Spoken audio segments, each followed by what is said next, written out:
Supreme કોર્ટના ચુકાદા કે ભારતને પાકિસ્તાન બનાવવાની તૈયારી છે। સુપ્રીમના વચનોથી नमस्कार હિન્દુઓ ऑनरेबल सुप्रीम कोर्ट। અચંબિત।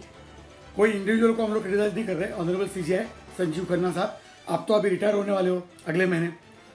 क्या आप अभी जो वक़्फ़ अमेंडमेंट बिल के खिलाफ आपके पास जो अपील है, पिटीशन जो लगा है, जो वकील लोगों ने, कांग्रेस के और लेफ्टिस्ट वकील लोगों ने, तो क्या उसके माध्यम से आप भारत को वापस पाकिस्तान बनाना चाहते हैं? क्या आप भारत का वापस बंटवारा करना चाहते हैं? ऐसा मैं क्यों बोल रहा हूँ भाई साहब? ड्यूरिंग द हियरिंग आप you are insisting on waqf by user. उसका मतलब क्या है? वक़्फ़ बाय यूज़र मतलब क्या है? आप कह रहे हैं कि भाई विशेष समुदाय के जो लोग हैं या उनकी संस्था है, भारत के किसी भी जगह प्रॉपर्टी लैंड के ऊपर हाथ रखे और वो बोले कि भाई ये संपत्ति हमारी है और हमारे पूर्वजों की संपत्ति है।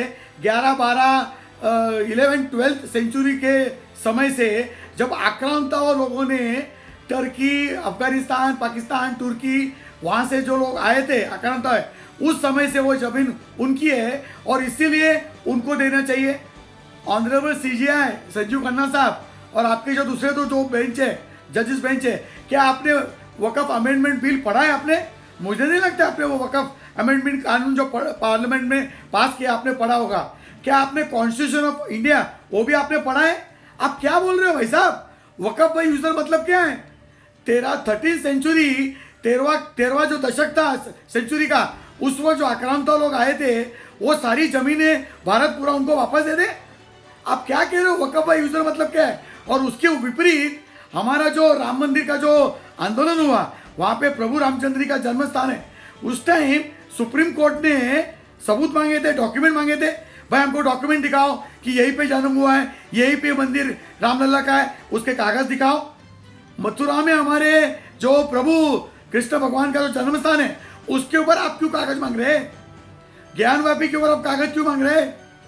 अगर आप बोलते हो वक़्फ़ बाय यूज़र, विशेष समुदाय को उनके ज़मीन की और प्रॉपर्टी की कागजात दिखाने की गरज नहीं है, क्योंकि 13 सेंचुरी से वो आक्रांताओं बन के भारत के ऊपर उन्होंने कब्जा किया था, तो वो जगह वापस उनको दे दे।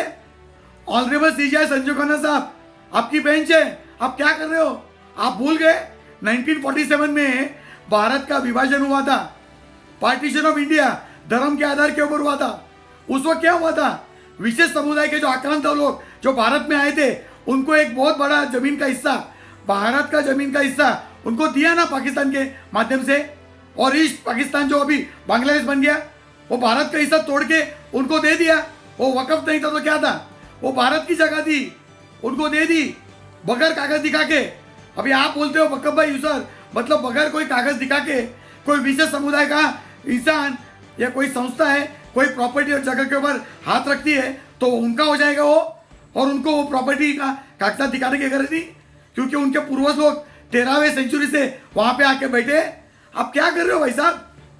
आपको पता नहीं देश में आपके खिलाफ जो रोष है, आप डिक्टेटरशिप लगा रहे हो भाई साहब। कॉन्स्टिट्यूशन आप मानते नहीं है, किधर गया 14 article 14, 21, 19 right to property, right to freedom, fundamental right किधर गया भाई साहब? आप पॉलिटिशियन बन गए, आप जजेस नहीं है, आप पॉलिटिकल पार्टी चला रहे हैं। एक अपोजिशन पार्टी को आप प्लेटफॉर्म दे रहे हैं सुप्रीम कोर्ट का कोर्ट रूम बन के। क्या गरज थी आपको हियरिंग अर्जेंट सुनवाई की? ऑनरेबल संजीव खन्ना साहब, आपको याद दिलाने के लिए 1995 में कांग्रेस लेड यूपीए गवर्नमेंट ने ये जो वक़्फ़ कानून लाया था, उसके खिलाफ भी पिटीशन ऑनरेबल सुप्रीम कोर्ट में पड़ी है। अभी तक उसकी सुनवाई नहीं हुई।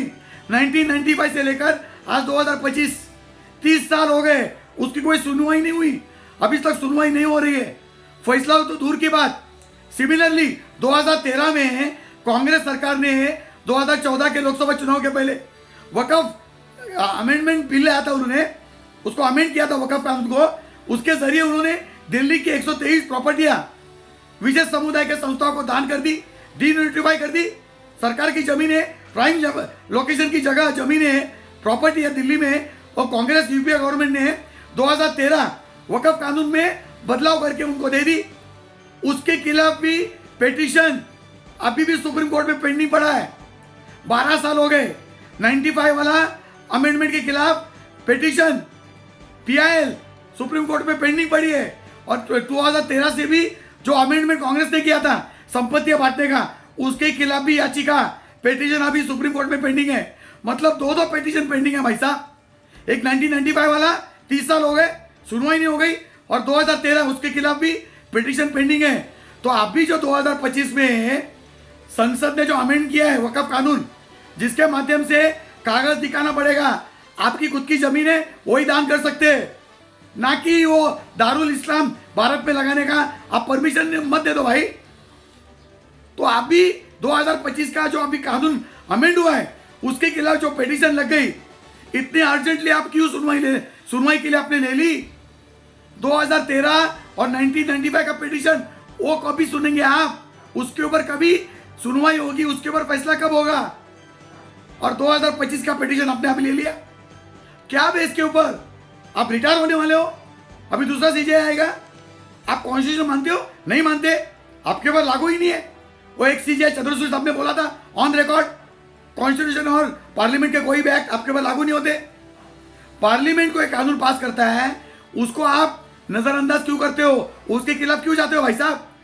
अभी कुछ दिन पहले आपके फेलो जज पारदीवाला, उन्होंने भी प्रेसिडेंट ऑफ इंडिया को डायरेक्शन दे दिया, आर्टिकल 201 अमेंड करके सुप्रीम कोर्ट के जजेस हमारा कॉन्स्टिट्यूशन अमेंड करेंगे। आपको अधिकार दिया है? आप कौन होते हो हमारा कॉन्स्टिट्यूशन अमेंड करने के लिए? राष्ट्रपति को आप डायरेक्शन देने वाले आप होते कौन हो? आप चुनाव तो लड़ते नहीं है, हम तो आपको वोट देते नहीं है।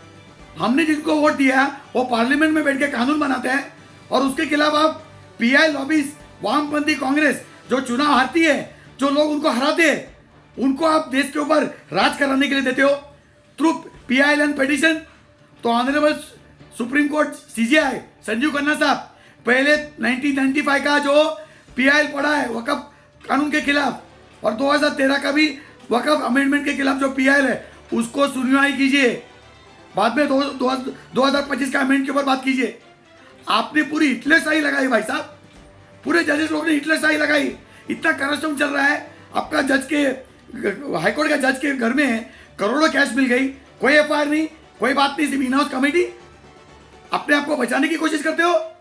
लोकपाल ने कोई हाईकोर्ट का जज के खिलाफ कोई इंक्वायरी चालू कर दी, तो उसके ऊपर आपने सो मोटो ले लिया। ये सो मोटो शब्द हमारे कॉन्स्टिट्यूशन में है नहीं है, कोलिजन भी शब्द हमारे कॉन्स्टिट्यूशन में नहीं है, bail is the rule, jail is exception, वो भी कॉन्स्टिट्यूशन में नहीं है। एवरी सिनर हैज फ्यूचर, लड़कियों को रेप करके मारते हैं उसको आप छोड़ देते हो, एवरी सिनर हैज फ्यूचर, वो भी कॉन्स्टिट्यूशन में नहीं है। आप संविधान के खिलाफ जा रहे हो भाई साहब। तो ये जो आप वक्फ बाय यूजर लगाने की कोशिश करते हो, ऑनरेबल सीजीआई सुप्रीम कोर्ट, उसके जरिए आप 13वें सेंचुरी के आक्रांताओं को आप वापस लीगल राइट दे रहे हो, भारत उनके हाथ में दे रहे हो, जबकि विभाजन करके हमने उनकी सारी वक्फ की property they the. Please don't do this.